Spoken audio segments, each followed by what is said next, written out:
I want to do a little explainer about Thames Valley Police's budget, using these glasses of water to try and explain. They're not to scale. Thames Valley's police budget is about £622 million each year. That's a lot of money, and it can be quite difficult to get your head around, so I'll try to explain it in a simple form. On this side, you've got the costs of premises, of infrastructure, the things that Thames Valley Police has to do, the equipment and the property. But the big bulk of the spending is about the people, the staff and the police officers who do the policing on the ground. Now we get two sources of funding. Primarily from the Home Office. They have traditionally paid the lion's share of the funding, and then also from you as local council taxpayers. Now ultimately it's all your money at the end of the day, but clearly it matters whether it comes from your local council tax or whether it comes from central government. Now just before Christmas we were told that the Home Office were not giving us all the money we'd expected. They reduced the grant to Thames Valley Police by around £9 million. So that's money that we should have had coming to fund policing in Thames Valley that had been expected in the comprehensive spending review, but we were £9 million worse off. They've taken that money and they've given it to the Metropolitan Police and held it back in the centre at the Home Office to fund some of their plans for policing reform. So that's no longer available to Thames Valley Police. That means that the difference now between the amount that local council taxpayers are paying and the amount that is coming from central government is really incredibly small, down to about 48% from local council taxpayers, just 52% from central government. Now, we've had to make significant savings in this year. We're taking about 15 or 16 million pounds out of cost out of the organisation.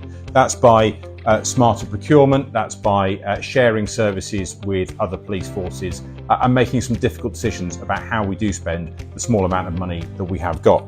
But there continue to be pressures. So each year we'll see inflation will rise, and that means there is a greater demand on the existing services. We see that in our own lives. The price of everything goes up. So the price that the force pays for fuel and for energy will increase at the same rate it does for the rest of us. In addition, we have police officer pay that goes up. That's funded by the Home Office, but only in part. So we've seen, again, the Home Office haven't fully funded all of the costs of the police officer pay rise from the previous year. We have additional pressures from things like the national insurance rise and other necessary legal requirements that are imposed on policing. The Home Office, central government, telling police they have to do more in certain areas.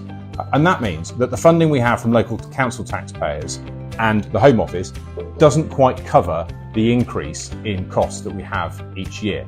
It leaves us slightly short.